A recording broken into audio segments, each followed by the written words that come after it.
Homeless advocates say this is a crisis and are even reaching out to the White House hoping President Trump can help. What you're seeing is a row of tents. Those rows make up Skid Row, a 50-block area with the country's largest homeless population that's only continuing to grow.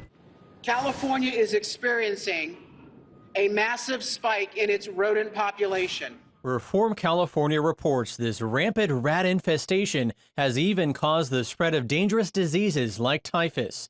Dr. Drew Pinsky calls it a health crisis, something he's not seen in this country for 100 years. He even compared downtown LA to a third world country because of its public health problems and lack of sanitation.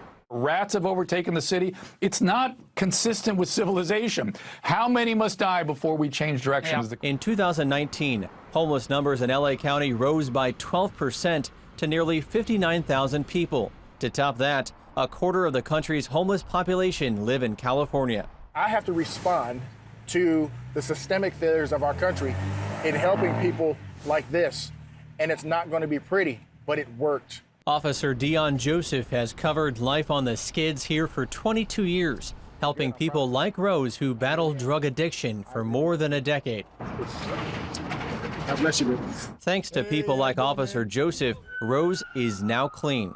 Now I got keys to my home. Yes. How does it feel? It feels good. You can wake up knowing you're gonna wake up and everything's gonna be all right. Has Rose been an inspiration to many to take the next step? Rose is an inspiration to me. I don't know how many people she's inspired in the street, but she's an inspiration to me. She's why I keep doing what I do. Now, success stories like Rose are needed more than ever. Andy, would you consider this to be a crisis? It is absolute FEMA-like, Red Cross-like, National Guard-like disaster. It is an epidemic of homelessness. Reverend Andy Bales heads up Union Rescue Mission, the largest homeless shelter and recovery program in the country. Bales' dedication to helping those in need led to the loss of his leg due to a flesh-eating disease he contracted while handing out water to the homeless. After you lost your leg, did that ever deter you from getting back out there to help people? No, I actually missed 4 days of work because I had my leg taken off. What will Jesus do miraculously through us today? Without that faith, we couldn't do what we do. For many on Skid Row, the missions here are the only hope of growing out of poverty. We've been here for 25 years in the neighborhood.